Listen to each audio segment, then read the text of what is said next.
ketika soal Pulau Aceh Iya. yang berpolemik dengan Sumatera Utara itu kan sebelumnya disebutkan oleh Wakil Ketua DPR bahwa Presiden akan mengambil alih secara penuh dan secara langsung soal polemik itu. Nah, kemudian langkah-langkah yang akan dilakukan sebelum pengambilan keputusan itu seperti apa sih?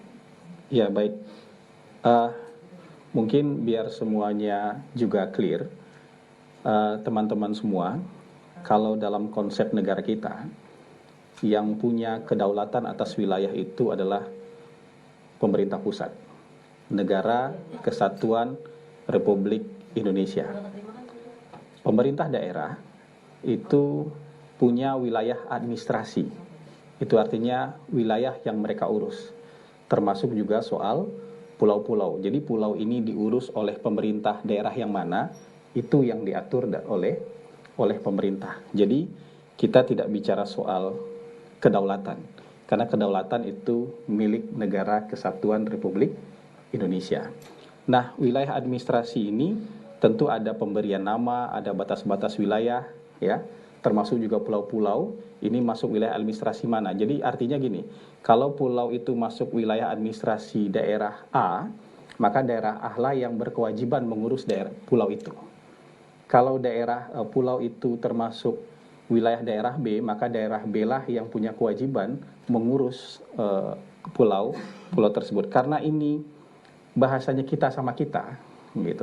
Kan kita tidak bersengketa dengan pihak luar, dengan negara lain, tapi ini kira-kira ada aspirasi-aspirasi yang berbeda antara beberapa dua daerah di dalam Negara Kesatuan Republik Indonesia tentang pulau-pulau tertentu.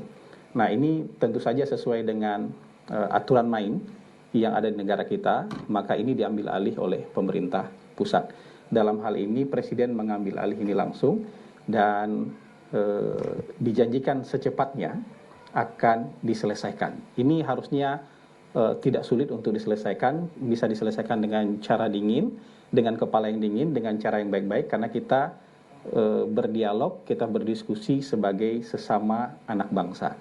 Jadi tentu Presiden akan segera mengambil keputusan secepatnya dan dengan mempertimbangkan aspirasi-aspirasi maupun proses historis, proses administrasi yang sudah dijalankan selama ini. Jadi kita tunggu saja.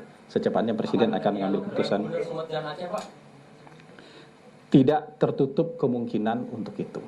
Jadi karena akan mempertimbangkan berbagai macam hal, jadi tidak tertutup kemungkinan untuk itu. Oke, nanti akan dilanjut ya pertanyaannya. Terima kasih Mbak Nia. Berikutnya ada pertanyaan selanjutnya. Oke. Silakan kehadiran Presiden Prabowo di dalam KTT G7 Kanada itu dipertanyakan karena akan cenderung ke blok Putin, itu bagaimana sikap sana Pak? Jadi apa pertanyaannya, diulang lagi? Ketidakhadiran Presiden Prabowo di KTT G7. G7. Itu kan berbarengan juga dengan saat ini Presiden mau menghadiri blok di jadi apakah iya. akan dituding Siapa yang menuding? blok Putin? Gini, Presiden mendapatkan banyak sekali kehormatan dengan diundang ke dalam berbagai forum di dunia. Nah, undangan-undangan ini ada yang waktunya pas, ada yang waktunya itu agak bentrok, hampir bersamaan, dengan jarak yang lumayan jauh. Itu titik-titiknya kan lumayan jauh tuh. Ada yang di Kanada, ada yang di Singapura, ada yang di Saint Petersburg. Nah, pemerintah kita tentu menghargai undangan-undangan ini karena ini sebuah kehormatan terhadap pemerintah Indonesia, sekaligus juga menunjukkan betapa pentingnya Indonesia di dalam kancah global. Kalau dalam KTT G7 itu kan nggak banyak negara yang diundang. Mungkin hanya 4 atau 5 negara selain anggota G7 yang diundang ke forum tersebut. Undangan lain juga seperti itu. Nah, undangan dari pemerintah Rusia untuk menghadiri Saint Petersburg International Economic Forum mungkin sudah dari beberapa bulan yang lalu. Mungkin sudah dari bulan Maret atau April dan sudah dipersiapkan lama. Presiden juga akan berpidato di sana. Waktunya bentrok, waktunya beririsan dengan waktu pelaksanaan G7 Summit di Kanada. Sementara undangan dari pemerintah Kanada itu baru awal Juni kemarin, ya. Dalam waktu yang juga hampir bersamaan, kita sudah dijadwalkan menghadiri, Presiden sudah dijadwalkan menghadiri annual retreat di Singapura. Dan dalam kunjungan ini juga mungkin akan menghasilkan lebih dari 10 kerjasama yang sangat strategis juga buat bangsa kita. Jadi di antara pilihan-pilihan ini, kemudian pemerintah lebih mendahulukan komitmen-komitmen yang memang sudah dibuat di awal. Karena komitmen dengan Rusia sudah dibuat jauh-jauh hari, komitmen dengan pemerintah Singapura juga sudah dibuat. Ini kan jadwal tahunan dan juga sudah dipersiapkan lama. Mungkin yang perlu ditekankan dari pertanyaan tadi, kita ini kan politik luar negerinya bebas aktif. Jadi tidak condong ke blok manapun. Kita tidak melihat dunia hitam putih.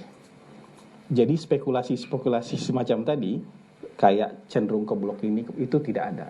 Karena kita mendukung semuanya, kita akan bergabung dengan berbagai forum, dengan berbagai klub di dunia, berdasarkan kepentingan nasional kita. Bukan berdasarkan hubungan baik atau hubungan buruk negara-negara lain. Jadi kalau kita bergabung dengan BRICS misalnya, bukan berarti kita lebih condong ke salah satu blok. Karena dalam waktu yang bersamaan, kita baru saja awal Juni ini juga baru saja menyelesaikan satu step penting, satu milestone penting dalam proses keanggotaan kita menjadi calon anggota OECD. Kalau OECD kan ada Amerika, ada negara-negara Eropa di sana.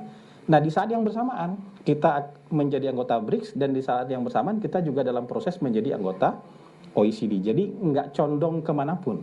Kita akan bergabung dengan klub yang, kalau klub-klub internasional itu, ya, klub-klub multilateral itu memberikan keuntungan strategis kepada bangsa kita, kita akan join. Kalau tidak memberikan keuntungan strategis kepada kita, ya kita mungkin tidak akan join. Kita kan juga aktif dalam G20. G7 ini kan bagian dari G20 dan kita aktif. Kita juga aktif di dalam APEC. Di APEC itu ada Cina, ada RRC, ada Amerika Serikat. Jadi kita sama sekali dalam pendirian politik kita yang bebas aktif tidak akan condong ke salah satu blok. Kita akan bergabung ke blok ekonomi. Ingat, blok ekonomi. Kita nggak akan masuk ke dalam blok militer, blok pertahanan. Kita masuk dalam blok ekonomi selama itu menguntungkan buat bangsa kita. Jadi kira-kira itu. Jadi spekulasi kayak tadi harusnya ya kita taruh jauh-jauh lah dari pendirian politik luar negeri negara kita. Silakan maju. Nanti ya, lanjut dulu supaya lebih terbuka. Ada lagi yang mau bertanya? Saya tanya, potensi gas alam di Papua itu bagaimana? Kita belum punya informasi soal itu. Itu kan perlu riset, perlu ada data. Selama ini kita belum punya informasi dan data soal itu. Terkait dengan apa ada bentuk hadiah dari Pak Jokowi dari Pak Tito, bagaimana pasan dari sana? Nah, spekulasi-spekulasi yang mungkin tidak perlu dijawab itu ya. Baik, ya. Ya, silakan yang lain. Mau Ya. follow up soal yang tadi 4 pulau itu, mau menegaskan saja intinya berarti presiden setelah nanti mengambil alih masalah 4 pulau itu, apakah nanti akan mengeluarkan output berupa impreskah, kepreskah sebatas imbauan atau gimana bentuknya? Yang jelas keputusan presiden nanti harus diterima oleh semua pihak. Ya, bentuknya tentu dalam peraturan yang mengikat soal batas wilayah. Jadi bukan impres, bukan perpres, tapi peraturan yang mengikat soal batas wilayah. Gitu. Ya. Tadi Mas sudah ya? Terkait posisi Indonesia melihat perang antara Iran dan Israel saat ini seperti apa, Pak? Gini, teman-teman. Pemerintah kita tidak pernah geser ya. Jadi setiap ada konflik, setiap ada perang, pemerintah kita selalu menyerukan 3 hal dan tidak pernah berubah sampai saat ini. Presiden Prabowo selalu menyerukan 3 hal. Pertama, pemerintah kita mengecam segala bentuk agresi, penyerangan ya terhadap negara lain. Yang kedua, Presiden Prabowo selalu mendorong terciptanya deeskalasi konflik atau sesegera mungkin melaksanakan gencatan senjata. Yang ketiga, pemerintah melalui Presiden Prabowo itu selalu menyerukan penyelesaian konflik melalui jalur diplomasi dan hukum internasional. Jadi dimanapun terjadi konflik, dimanapun terjadi agresi militer, dimanapun terjadi invasi, maka pemerintah kita secara konsisten menyerukan 3 hal ini. Saya ulangi, pertama mengecam terjadinya penyerangan, ya. Yang kedua mendorong deeskalasi dan gencatan senjata sesegera mungkin. Ketiga, penyelesaiannya melalui jalur diplomatik dan hukum internasional, termasuk dalam soal Israel dan Iran. Jadi nggak akan kemana-mana. Jadi kita akan selalu dalam posisi yang seperti itu. Baik, satu pertanyaan terakhir. Silakan. Iya. Pak Hasan, saya Andira dari C2Day melanjutkan yang tadi. Apakah sudah ada strategi dari pemerintah mengingat dengan konflik Iran-Israel ini juga bisa mempengaruhi harga minyak dunia? Terus yang kedua terkait statement Menteri Kebudayaan Pak Fadlizon terkait tidak ada bukti soal perkosaan massal di tahun 1998, bagaimana tanggapan dari Ini satu pertanyaan ya. Silakan. Pak. Iya, begini, dalam konteks hal yang tadi sama saja ya. Kalau yang pertanyaan pertama saya, dalam konteks hal yang sedang disusun oleh Kementerian Kebudayaan, mari kita sama-sama beri waktu para sejarawan untuk menuliskan. Ini kan sekarang semua dalam proses. Dan dalam proses ini terlalu banyak spekulasi-spekulasi yang menyatakan ini tidak ada, ini ada. Coba kita biarkan para sejarawan ini menuliskan ini. Dan untuk nanti kita pantau, kita pelototi, kita periksa bareng-bareng. Toh yang menulis ini adalah para sejarawan yang juga kredibel, punya kredibilitas tinggi, dan mereka tentu tidak akan mengorbankan kredibilitas mereka ya untuk hal-hal yang tidak perlu. Jadi kekhawatiran-kekhawatiran semacam ini mungkin bisa jadi diskusi, tapi jangan divonis macam-macam dulu. Lihat saja dulu ya pekerjaan yang sedang dilakukan oleh para ahli sejarah dalam menulis sejarah Indonesia. Ini bukan menulis ulang, tapi melanjutkan menulis sejarah Indonesia. Karena mungkin terakhir sejarah Indonesia ditulis tahun berapa? Tahun 98, tahun 97, 98. Dan dari 98 ke sini tidak ditulis lagi. Jadi kita lihat dulu mereka menulis apa. Sudah kita punya draft resminya, nanti baru kita koreksi bareng-bareng. Kira-kira begitu. Jadi jangan berspekulasi macam-macam. Yang muncul di media sosial soal telepon Presiden sama Trump. Oke, terakhir sekali ya. Kemarin kan sempat teleponan Presiden Prabowo dengan Presiden Trump ya, Pak Hasan. Ini kan teleponnya di tengah negosiasi tarif Trump gitu. Ini apakah ada indikasi dampak ke sana gitu? Mungkin Presiden ingin negosiasi langsung dengan Presiden Trump atau seperti apa? Sorry, hubungannya apa? Bisa diulangi pertanyaannya tadi? Presiden Prabowo kan telepon sama. Iya, betul. Ini di tengah negosiasi tarif yang tarif impor sama Amerika gitu. Yang jelas seperti yang sudah diunggah oleh Sekretaris Kabinet bahwa telepon antara Presiden kita Bapak Prabowo Subianto dengan Presiden Trump lebih banyak bicara konteks internasional, termasuk juga menekankan perlunya sesegera mungkin menciptakan stabilitas dan perdamaian dunia. Saya belum punya informasi soal yang tadi Anda tanyakan. Baik, terima kasih teman-teman. Tapi kan kelanjutan pembicaraan di telepon ini sebenarnya bisa dilakukan di G7 itu ya Pak. Makanya keabsenan Pak Presiden di forum G37 ini kira-kira ya nanti tentu kita akan punya cukup waktu untuk melakukan pertemuan-pertemuan bilateral seperti itu. Jadi mungkin ada kesempatan di forum ini, tapi kemudian di lain waktu juga kita akan punya kesempatan untuk melaksanakan pertemuan-pertemuan bilateral untuk membicarakan hal-hal yang lebih spesifik. Mungkin kayak gitu ya. Bapak, soal citra negatif ini sudah muncul narasinya Pak, gara-gara pernyataan Pak Fadlizon ini Pak. Apakah kemudian ini jadi atensi dari Presiden soal pernyataan Pak Fadlizon yang dianggap lupa pada sejarah soal fakta pemerkosaan 98 itu yang sudah masuk dalam laporan TGPF itu Pak? Saya belum punya informasi soal yang Anda tanyakan itu, tapi yang penting sekarang orang yang sedang bekerja menulis sejarah itu adalah para sejarawan. Ya. Dan para sejarawan ini akan menjaga kredibilitas mereka di mata semua orang. Ya. Kalau ada kritik dan masukan, silahkan.